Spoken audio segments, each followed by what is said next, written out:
নমস্কার বন্ধুরা, মনের মুকুর গল্প পাঠের আসরে আপনাদের সকলকে স্বাগত। আজ আমি আপনাদের পড়ে শোনাব হাসির গল্পের জাদুকর শিবরাম চক্রবর্তীর লেখা একটি খুবই কৌতুকপূর্ণ গল্প। গল্পের নাম কোণের অন্যান্য কোণ। বিয়ের যা ব্যবস্থা করবার প্রিসিলাই করছিল, রবির তার ভেতরে ট্যাঁফু করবার কোনো জো ছিল না। কিন্তু শেষ পর্যন্ত রবি আর না বলে পারল না। প্রিসি, তো এর মধ্যে এত ব্যবস্থা করার কি আছে? করার মধ্যে তো খালি এই যে আমরা দুজনে একসঙ্গে রেজিস্ট্রি অফিসে যাব। Registry office? প্রিসিলা প্রতিধ্বনি করে। হ্যাঁ, রেজিস্ট্রারের কাছে গিয়ে দাঁড়াবো দুজনে, আর সেখানে দু একটা কাগজে আমাদের সই করতে হবে কেবল। অবশ্য তোমার মেজমামা থাকবেন আমাদের সঙ্গে। মেজমামা নিকুচি করেছে। মেজমামাকে আবার এর মধ্যে কেন? প্রতিবাদে সুর তোলে প্রিসিলা। শোনো রবি, তোমাকে কিন্তু আমি স্পষ্ট ভাষায় বলে রাখছি, ভালোই করি আর মন্দই করি, তোমাকে আমি বিয়ে করতে যাচ্ছি, তোমার আত্মীয় কুটুমদের নয়।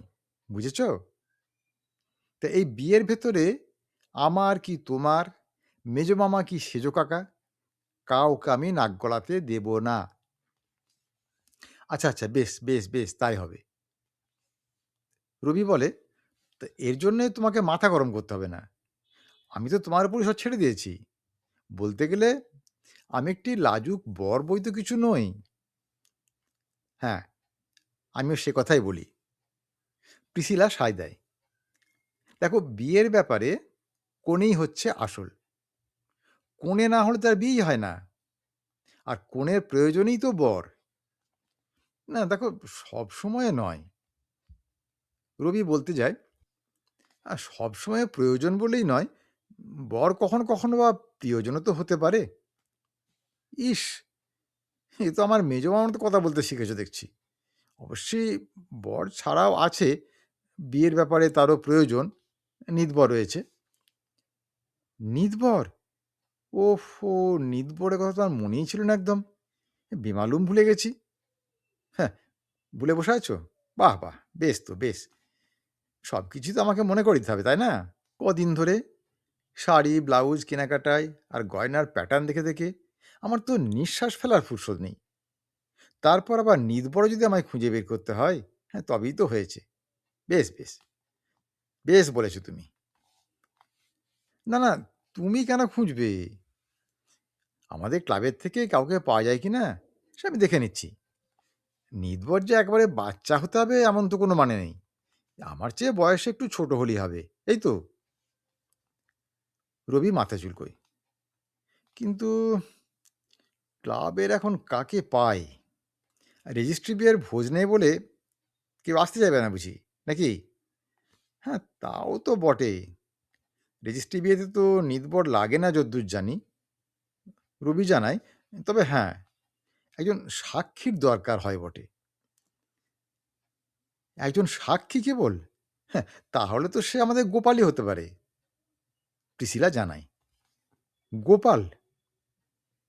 রবি শুধায়, এই সাক্ষী গোপালটি কে শুনি? আরে গোপাল আমাদের পাড়ার ছেলে, ইলেকট্রিক ইঞ্জিনিয়ারিং পড়ে, স্মার্ট, চৌকস, চোখা, একবারে চোখে মুখে কথা। গোপালের মতো ছেলে আর হয় না। ওর সঙ্গে তো আমার বহুদিন থেকে ভাব। আর আমি বললেই ও সঙ্গে সঙ্গে রাজি হয়ে যাবে। না না, ওসব গোপাল টোপালের দরকার নেই। গোপালের কথায় রবির দৃষ্টিকোণে ভ্রুকুটির মেঘ দেখা দেয়। ও আমি আমার ক্লাবের থেকেই যা খোঁজ জোগাড় করে নেব।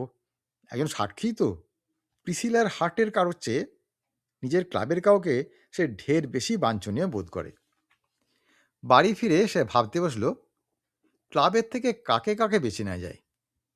তা এমন সব বিদঘুটে ছেলে তাদের ক্লাবের, যে তাদের নিয়ে বরযাত্রাই তো দূরে থাক, শ্মশান ঘাটে মরা পোড়াতে যেতেও ইচ্ছে করে না, যাদের সাথে লোকচক্ষের সমক্ষে ধরা দিতেই লজ্জা করে। তো অনেক ভেবে চিনতে সে তিনজনকে ঠিক করলো। তমু চৌধুরী, পলাশ রায় আর তিমির বসু। তো এদের মধ্যে থেকেই একজনকে সে বেছে নেবে। তো ক্লাবে প্রথমেই তমুর কাছে গিয়ে সে কথাটা পারল। তোমাকে একটা কথা বলবো তমু।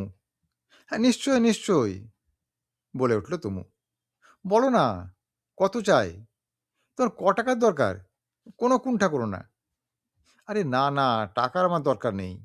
আমি এসেছি অন্য দরকারে। শোনো, আমি বিয়ে করতে যাচ্ছি, রেজিস্ট্রি বিয়ে। আর তুমি সেই বিয়ের সাক্ষী হবে। ও তাই বলো? ও প্রিসিলার সঙ্গে বুঝি? বলে তমু চোখ মটকালো। দেখো, তোমাকে বলতে বাধা নেই রবি। একদিন ওই মেয়েটির উপরে আমারও একটু ঝোঁক ছিল। সেবারে পুরী বেড়াতে গিয়ে সমুদ্রের ধারে আমাদের প্রথম আলাপ হলো। আমরা দুজনে একসঙ্গে সাঁতার কাটলাম। যে কদিন পুরীতে ছিলাম একসঙ্গে বেড়াতাম আমরা। আহা! অমন মেয়ে হয় না রবি, অমন মেয়ে আর হয় না। হ্যাঁ, কি বলছিলে যেন? হ্যাঁ, হ্যাঁ, নিশ্চয়ই। তোমার বিয়ের আমি সাক্ষী হবই কি। বহুত আচ্ছা, বলে রবি সেখান থেকে সরে পড়ে। এবার পলাশকে গিয়ে পাকড়ায়। কে প্রিসিলা? প্রশ্ন করে পলাশ। ও কোন এক লেখকের ভাইঝি না ভাগ্নি, সেই তো? আহা! তাকে যে আমার নিজেরই বিয়ে করার সাধ ছিল হে। হ্যাঁ? শুনেই চমকে ওঠে রবি। কেন? আমি তোমায় বলিনি? সেই তো, সে আদ্রা জংশনে ডাউন ট্রেন মিস করে এক আর্দ্র সন্ধ্যায় স্টেশনের ওয়েটিং রুমে কত আনন্দে আমরা কাটিয়েছিলুম ভাই। তোমাকে আমি বলিনি সে কথা? হা, অতি হবে, অতি হবে। আর বলতে হবে না, বলল রবি। আর বলেই সেখান থেকে সরে পড়ল। তো এখন রবির তালিকায় রইল মাত্র একজন, তিমির বোস। তাহলে প্রস্তাবটা তিমিরের কাছে পারতেই সে বলল, ও বিয়ের সাক্ষী হতে বলছো? বটে বটে, কিন্তু তাতে আমার লাভ কি? সাক্ষী হয়ে আমি পাবোটা কি? বলতে বলতে তিমিরের দুই চোখ বুজে আসে। তিমির মতো বিরাট একটা হাঁ দেখা দেয়। আহা, কি মেয়ে, কি ফিগার, কেমন স্মার্ট! তিলোত্তমা কোথায় লাগে! প্রিসিলার কথা মনে হলে আমি যেন কেমন হয়ে যাই। অমন মেয়ে আর হয় না। তার চোখ খোলার আগেই তিমিরকে তার নিজের তিমিরের মধ্যে রেখেই রবি সেখান থেকে কেটে পড়ে। ফেটে পড়ে প্রিসিলার কাছে গিয়ে। এক কাজ করো, তোমার সেই গোপালকেই তুমি দেখো। ক্লাবের কাউকে তার পাওয়া গেল না। কি করা যাবে আর? ও সাক্ষীর জন্য তুমি ভেবো না। হ্যাঁ, গোপালকে আমি বলেই রেখেছি, বলল প্রিসিলা। আমি কালকেই বলেছি। ও বলেছ? এর মধ্যেই বলেছ? আচ্ছা, তা শুনে সে কি বলল? সে আর বলো না। শুনে সে এমন উত্তেজিত হয়ে উঠল, বলবো কি আর। সে কিছু বলতেই পারলো না। হ্যাঁ, বলো কি? কিছু বলতেই পারলো না? অবাক হলো রবি। হ্যাঁ, শুধু একটা কথাই সে বারবার বলতে লাগলো, প্রিসি, তুমি বিয়ে করে শ্বশুরবাড়ি চলে যাবে? হায় হায়, আমাদের পাড়ার সব আলো যে নিভে গেল। গোটা ইলেকট্রিক লাইন ফিউজ।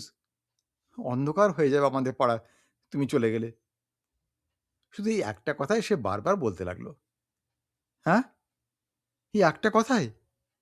হ্যাঁ, এই তো কাল রাত্রিরে শুয়ে সিনেমা থেকে ফেরার সময় সারা রাস্তাটা তার শুধু ওই একই কথা। আজকের গল্প তাহলে এখানেই শেষ করছি। গল্পটি কেমন লাগলো তা কমেন্ট করে জানাবেন। আর যদি ভালো লাগে তাহলে একটা লাইক দেবেন ও গল্পটি শেয়ার করবেন।